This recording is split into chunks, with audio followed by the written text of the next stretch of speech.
Olá, alunos, tudo bem com vocês? Estamos aqui de novo, né, para a nossa última aula da semana e também a última aula do nivelamento, né? Então, eu vou compartilhar com vocês aqui a tela da nossa aula para a gente dar início, né? Vamos começar a nossa aula de hoje. Bom, gente, então, a previsão da nossa aula é para esse dia 26, hoje, na sexta-feira, né? Então, eu coloco para vocês que quem está assistindo essa aula agora, nesse dia, no horário previsto, nós vamos estar no chat no final da aula, vamos entrar no início da aula, e vocês, entrando no início ou no final, não tem problema. O importante é que vocês vejam a aula, vejam essa videoaula, né? E aí, quando chegar ao final, nós estaremos no chat, eu vou interagir com vocês só no final da aula, para que, se houver alguma dúvida, a gente tente esclarecer a dúvida de vocês, ok? Bom, eu vou começar a aula com esse texto para você, essa imagem de uma conversação, talvez aí no WhatsApp, né?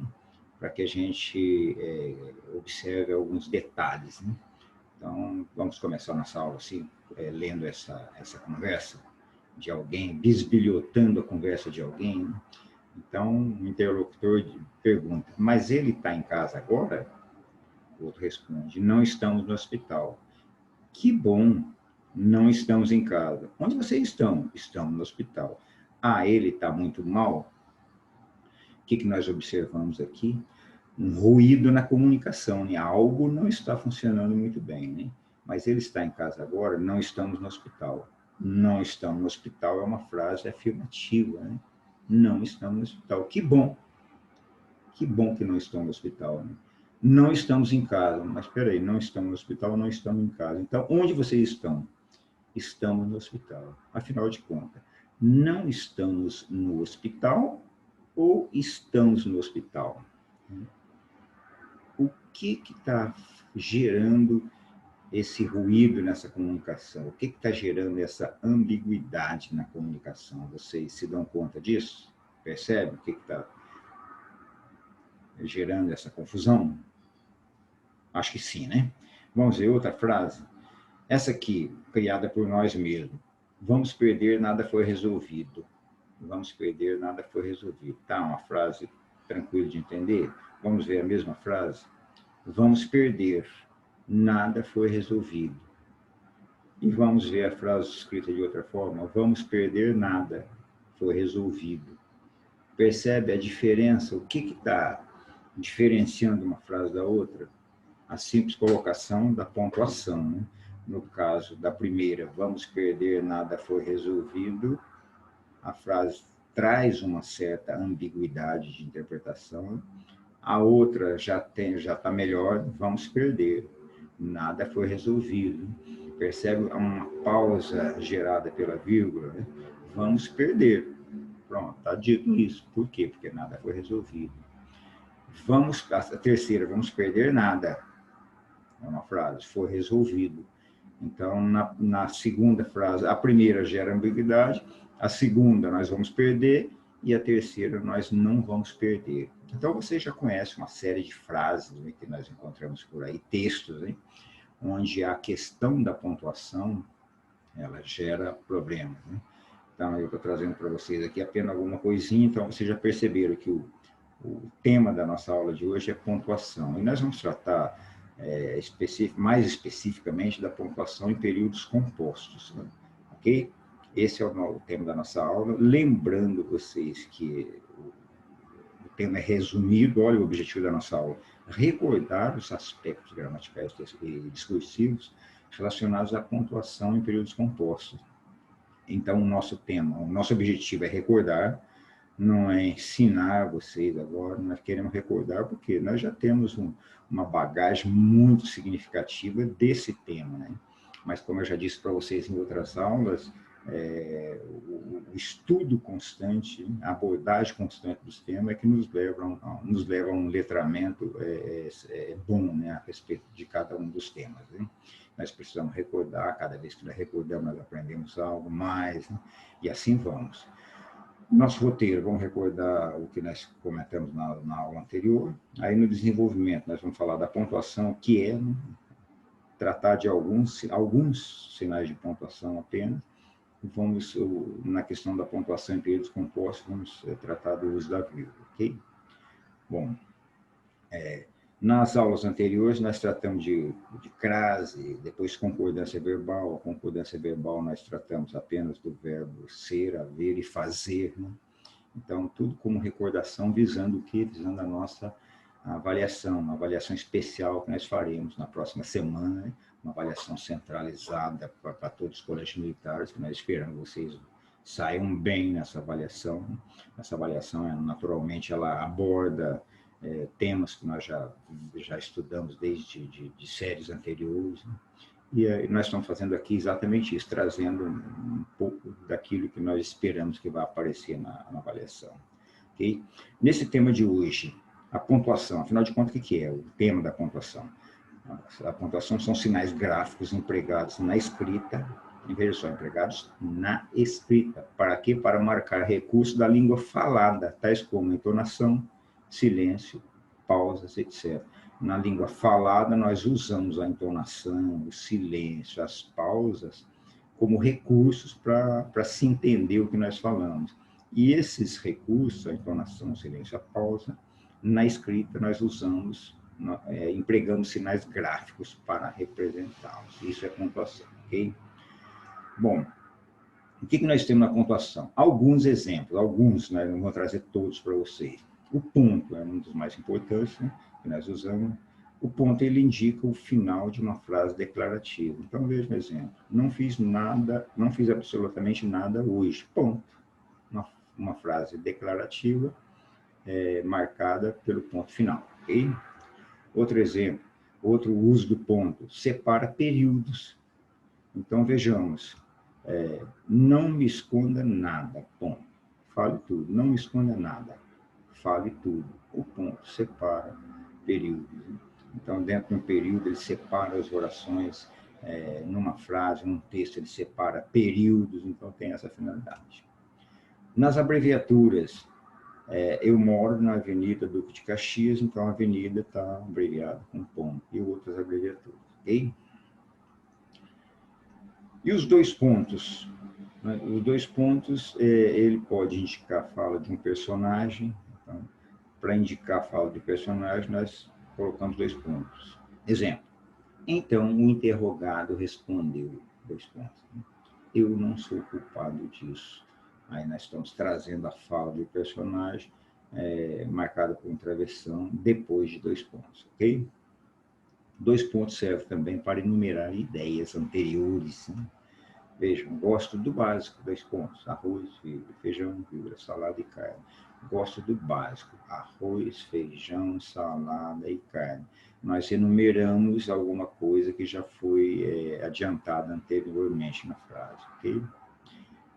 Dois pontos também nós usamos para introduzir uma citação. Como escreveu Cecília Meirelles? Não sou alegre, nem sou triste, sou poeta.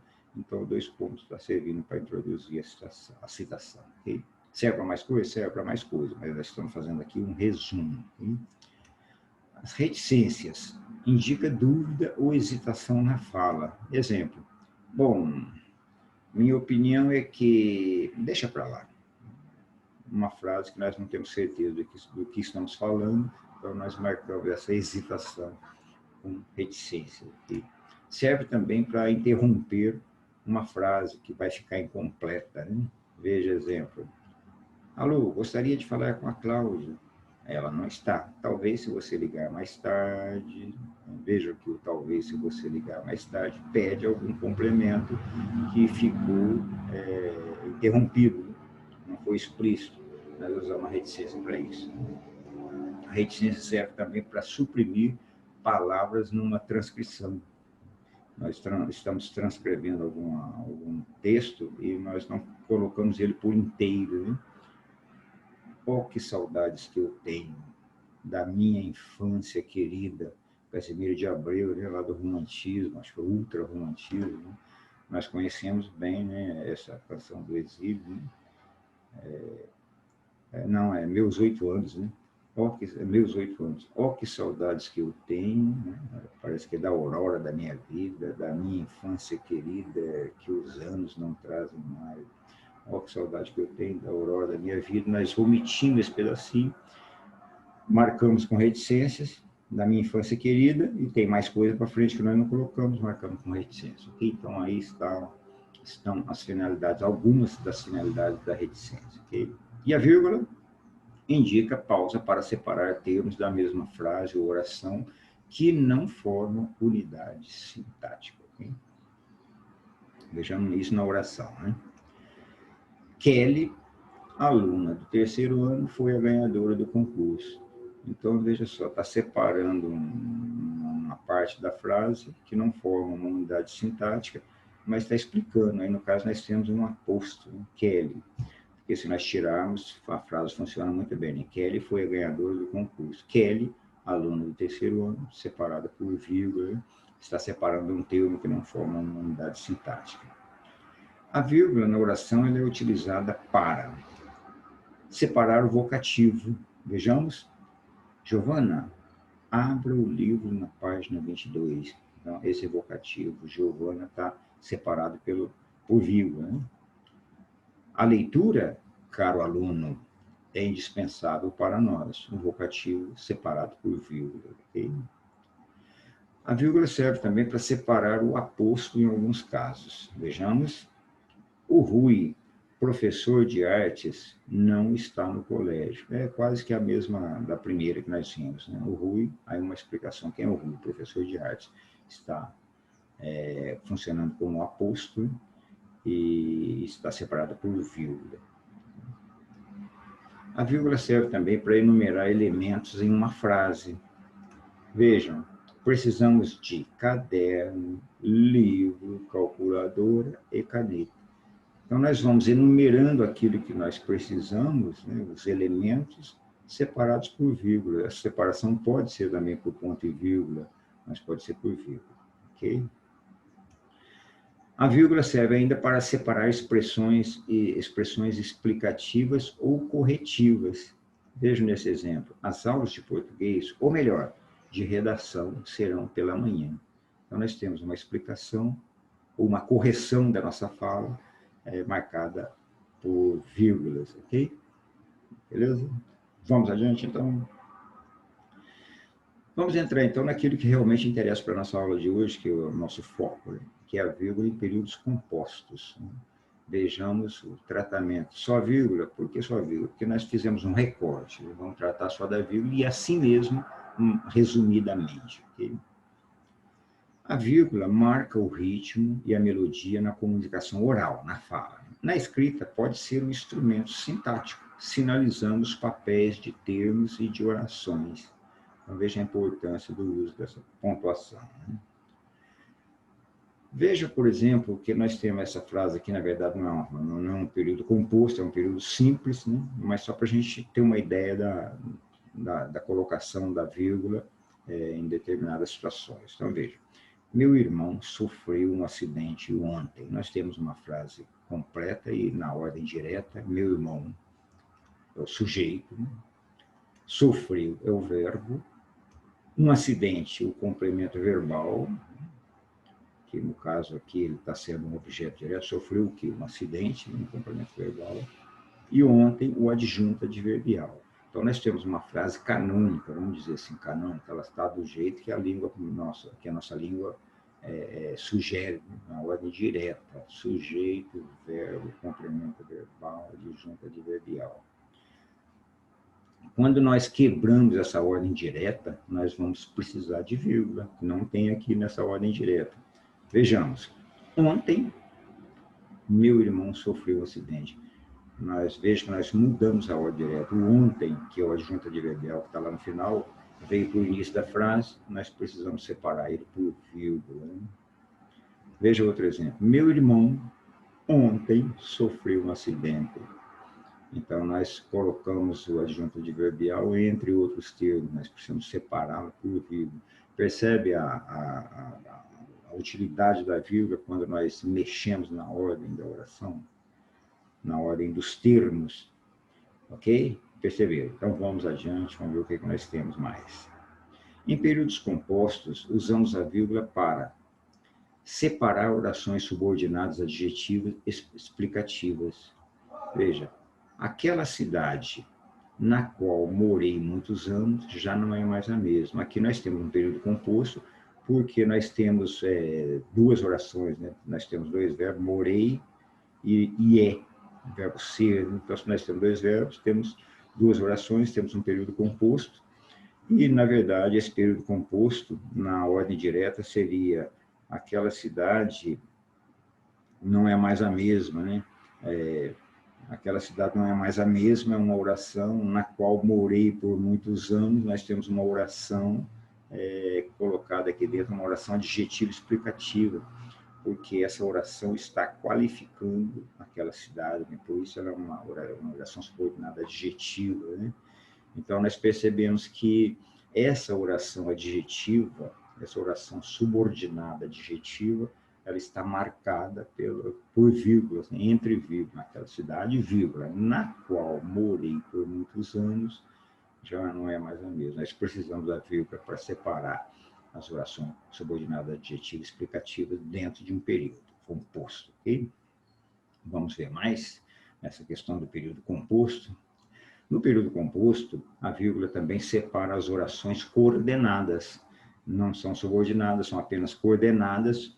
Nós precisamos marcar pela vírgula. Vejamos. Cheguei em casa, guardei a mochila, troquei de roupa, almocei e fui descansar. Nós temos várias orações nesse período, porque nós temos vários verbos. Cheguei, guardei, troquei, almocei, fui. Cada um desses verbos marca uma oração. Então, nós temos várias orações e elas são apenas coordenadas, não são subordinadas, porque cada uma delas sobrevive isoladamente. Então, não há uma relação de subordinação, apenas de coordenação. As orações coordenadas são separadas por vírgula, ok? Vamos adiante, o que mais? Ok, tá aí, beleza? As orações coordenadas separadas por vírgula. E no período composto, a vírgula também serve para marcar o deslocamento do adjunto adverbial para o início da oração. Nós até vimos na oração simples, né? Na composta também, no período simples, no período composto também vai acontecer isso. Vejam só, na próxima semana começarão as aulas. Apesar de que aqui nós temos um período simples, então, um período simples, na próxima semana. As aulas começarão na próxima semana, é um período simples, mas dá para a gente aproveitar esse exemplo aqui. Então, a ordem direta seria: as aulas começarão na próxima semana. Como nós mudamos o adjunto adverbial, que seria no final para o início, nós marcamos ele com vírgula. Nós já vimos isso lá no início, no período simples, né? A vírgula serve para intercalar o adjunto adverbial a outros termos. Vejamos exemplo. O barulho da chuva ontem à noite não me deixou dormir. O barulho da chuva não me deixou dormir ontem à noite. Então, nós colocamos esse adjunto adverbial intercalado. No exemplo anterior, levamos para o início da frase. Agora, nós colocamos no meio da oração, né? Então, nós separamos por vírgula.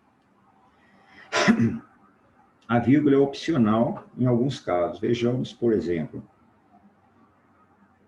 quando o adjunto adverbial é deslocado para o início da oração, mas ele for de curta duração.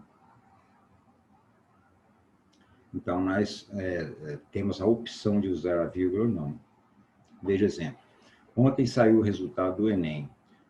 O resultado do Enem saiu ontem. Então, ontem é o adjunto adverbial. Ele foi deslocado para o início da frase. Nós podemos usar ou não a vírgula, por quê? Porque é opcional, já que o adjunto adverbial é de curta duração, é pequeno, ok? Vamos adiante. Quando é que nós não devemos usar a vírgula? Entre o sujeito e o predicado. Vejamos. Bate outra vez com esperança o meu coração. Então, bate meu coração, né? Aí o que vem depois do verbo é o predicado, né? O predicado do sujeito. Aqui nós temos aqui o meu coração bate outra vez com esperança. Então, esse predicado todo, nós não separamos do sujeito, não há uma separação aqui. Por que não se separa sujeito e predicado usando vírgula, ok? Veja outro caso, que nós não usamos a vírgula entre o verbo e seus complementos. Nós não utilizamos a vírgula. O professor pediu especial atenção naquela aula. Os complementos do verbo não estão separados do mesmo por vírgula, não é o caso, ok? Avançando, agora nós vamos praticar um pouquinho isso que nós vimos, resumidamente, né? Vamos ver juntos alguns exercícios, depois eu vou colocar para vocês, nós temos aqui no aula alguns exercícios para vocês praticarem, ok? Justifique o uso da vírgula nas orações seguintes ou a ausência da vírgula. Vejamos essas 3 orações. Leiam, por favor.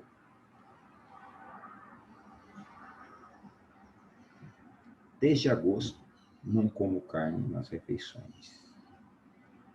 Letícia e eu somos da mesma cidade. Já está pronta a prova de recuperação final. Bom, então na primeira nós temos o uso da vírgula. Desde agosto, vírgula, não como carne nas refeições. Por que nós utilizamos a vírgula? Lembram? Exatamente, porque o adjunto adverbial foi deslocado para o início da oração. Então nós separamos ele por vírgula, né? A forma direta seria, não como carne, eu não como carne nas refeições desde agosto. Nós deslocamos para o início. A segunda, Letícia e eu somos da mesma cidade. Por que nós não temos vírgula? Porque nós temos uma oração na ordem direta, não está normal, cada termo no seu lugar mais apropriado, né? Na forma direta. Então, nós não usamos vírgula. Já está pronta a prova de recuperação final. A prova de recuperação final já está pronta. Por que nós não utilizamos isso? Porque não se usa vírgula entre o sujeito e o predicado. A prova de recuperação final já está pronta, o sujeito e o seu predicado. Ok? Vamos mais um pouquinho. Em visita ao Brasil, Madonna cantou para as crianças. Amanhã irei fazer uma viagem.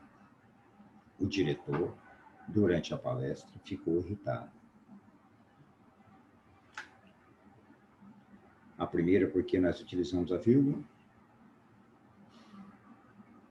Exatamente, porque o adjunto adverbial foi deslocado para o início da oração.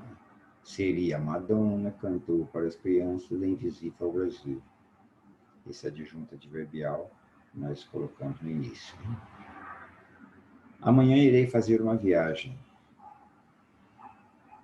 Por que nós não colocamos a vírgula? A ordem direta seria eu irei fazer uma viagem amanhã. O amanhã foi deslocado para o início, mas por que nós não utilizamos a vírgula?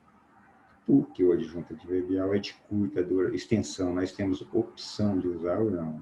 Poderíamos colocar amanhã, vírgula, irei fazer uma viagem, mas nós podemos também colocar sem a vírgula, temos essa opção. O diretor, durante a palestra, ficou irritado.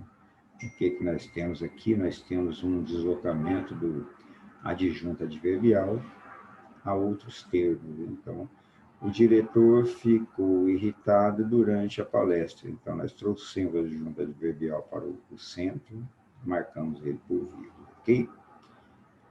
Ok, gente. Então, é isso.